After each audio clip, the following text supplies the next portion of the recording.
कभी आपने सोचा है, हर साल नवरात्रि के समय ही लोग व्रत क्यों रखते हैं? क्यों हमारे पूर्वजों ने पूरे 9 दिन का उपवास रखने की परंपरा बनाई? क्या यह सिर्फ धार्मिक आस्था है या इसके पीछे छिपा है कोई गहरा वैज्ञानिक रहस्य?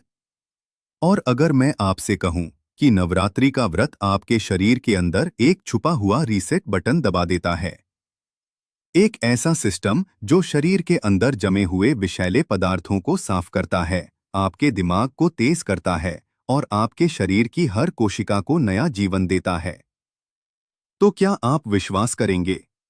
आज हम नवरात्रि को केवल धार्मिक परंपरा नहीं, बल्कि एक एंशियंट बायोसाइंस की तरह समझेंगे।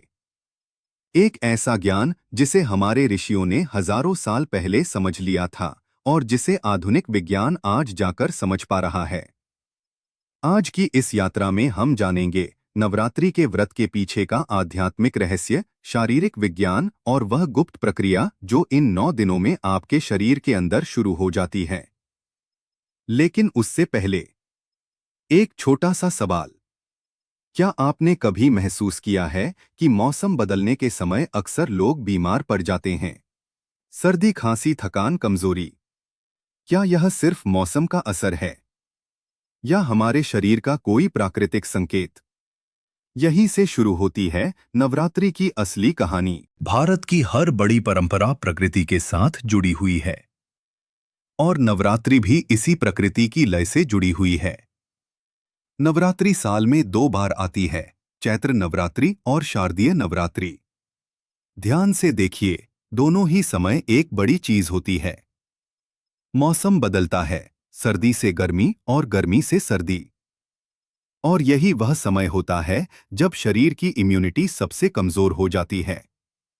आज का आधुनिक विज्ञान कहता है, जब मौसम बदलता है तो शरीर के अंदर का मेटाबॉलिज्म असंतुलित हो जाता है, पाचन तंत्र कमजोर पड़ता है और शरीर में विषैले तत्व जमा होने लगते हैं।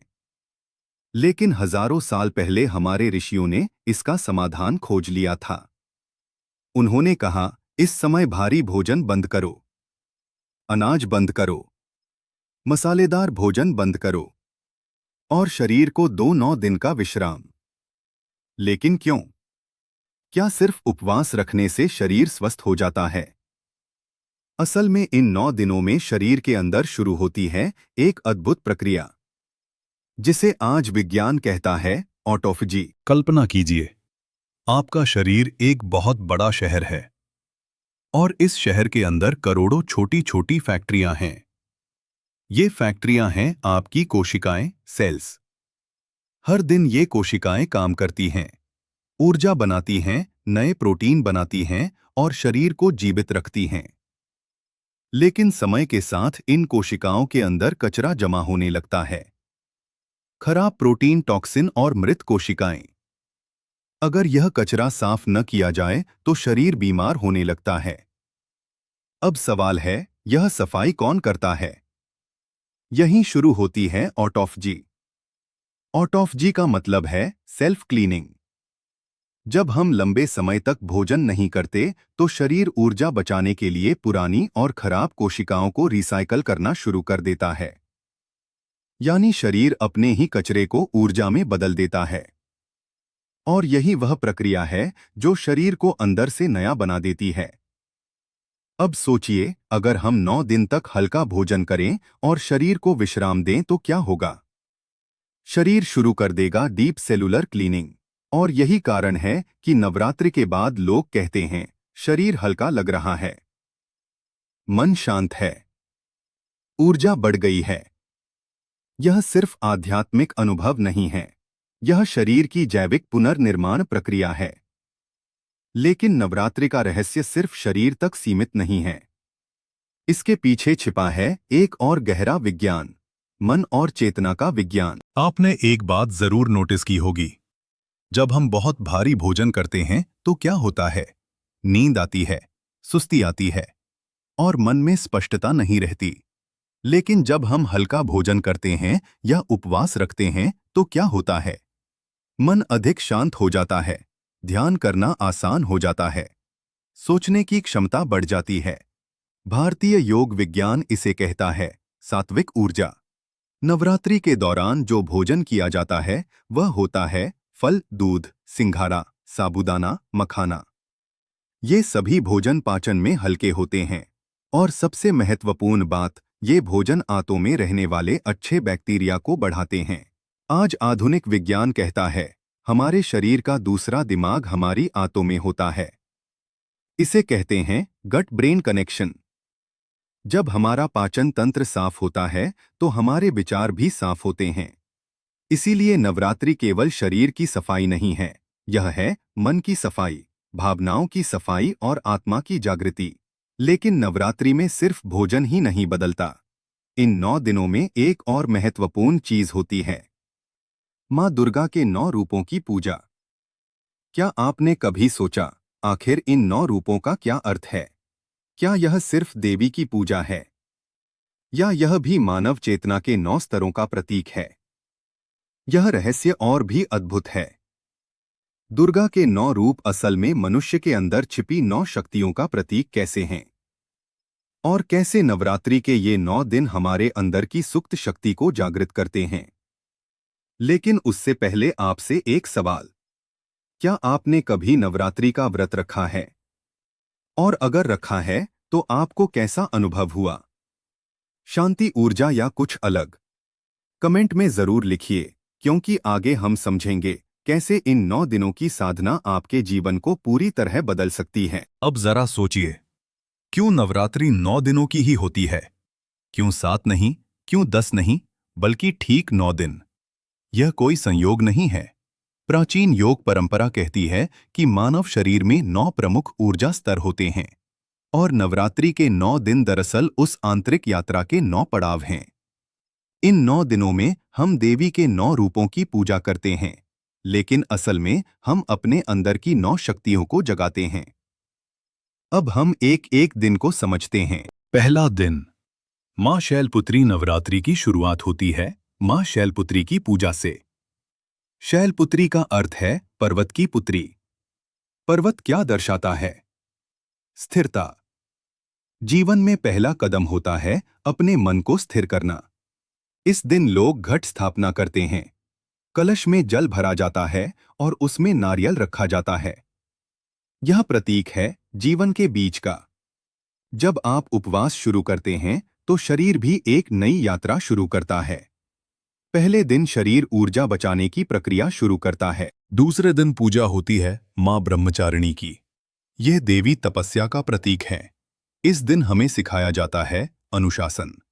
उपवास सिर्फ भोजन छोड़ना नहीं है, यह है इच्छाओं पर नियंत्रण। आज की दुनिया में हम हर समय कुछ न कुछ खाते रहते हैं, लेकिन जब हम व्रत रखते हैं तो शरीर को मिलता है मेटाबॉलिक रेस्ट, और यह वही समय होता है जब शरीर शुरू करता है गहरी सफाई। तीसरे दिन पूजा होती है मां चंद्रघंटा की। इनके माथे पर चंद्रमा के आकार की घंटी होती है। यह प्रतीक है जागृति का। जब शरीर हल्का होने लगता है तो मन भी शांत होने लगता है। बहुत से लोग बताते हैं कि नवरात्रि के तीसरे या चौथे दिन उन्हें महसूस होता है मन पहले से अधिक स्पष्ट है। यह इसलिए होता है क्योंकि शरीर में कीटोन एनर्जी बनने लगती है। यह ऊर्जा दिमाग के लिए बहुत शक्तिशाली होती है। चौथे दिन पूजा होती है मां कुष्मांडा की। कहते हैं इन्होंने अपनी मुस्कान से पूरा ब्रह्मांड रचा। इसका अर्थ है ऊर्जा का निर्माण। अब तक शरीर पुराने टॉक्सिन साफ करने लगता है और नई ऊर्जा पैदा होती है। इसीलिए कई लोग नवरात्रि के दौरान कहते हैं, मुझे अजीब सी नई ऊर्जा महसूस हो रही है। पांचवें दिन पूजा होती है मां स्कंदमाता की। यह मातृत्व और करुणा का प्रतीक है। इस दिन मन अधिक भावुक और संवेदनशील हो जाता है। वैज्ञानिक रूप से जब शरीर डिटॉक्स करता है तो हार्मोनल संतुलन भी बेहतर होने लगता है। यही कारण है कि उपवास के दौरान कई लोगों को मानसिक शांति का अनुभव होता है। छठे दिन पूजा होती है मां कात्यायनी की। यह शक्ति और साहस का प्रतीक है। अब तक उपवास रखने वाले व्यक्ति की इच्छा शक्ति मजबूत हो जाती है। याद रखिए, इच्छाओं पर नियंत्रण मानव शक्ति का सबसे बड़ा रूप है और नवरात्रि उसी शक्ति को जागृत करती है। सातवां दिन सबसे रहस्यमय माना जाता है। इस दिन पूजा होती है मां कालरात्रि की। इनका रूप भयानक है, लेकिन यह भय को नष्ट करती हैं। यह प्रतीक है अंधकार से सामना करने का। जीवन में भी जब हम अपनी कमजोरियों का सामना करते हैं, तभी परिवर्तन संभव होता है। 8वें दिन पूजा होती है मां महागौरी की। यह शुद्धता और पवित्रता का प्रतीक है। अब तक शरीर और मन दोनों काफी हल्के हो चुके होते हैं। इसी दिन अक्सर लोग कन्या पूजन करते हैं। छोटी कन्याओं को देवी का रूप मानकर उनकी पूजा की जाती है। यह हमें याद दिलाता है, पवित्रता ही दिव्यता है। नवरात्रि का अंतिम दिन समर्पित है मां सिद्धिदात्री को। यह देवी सिद्धि और पूर्णता का प्रतीक है।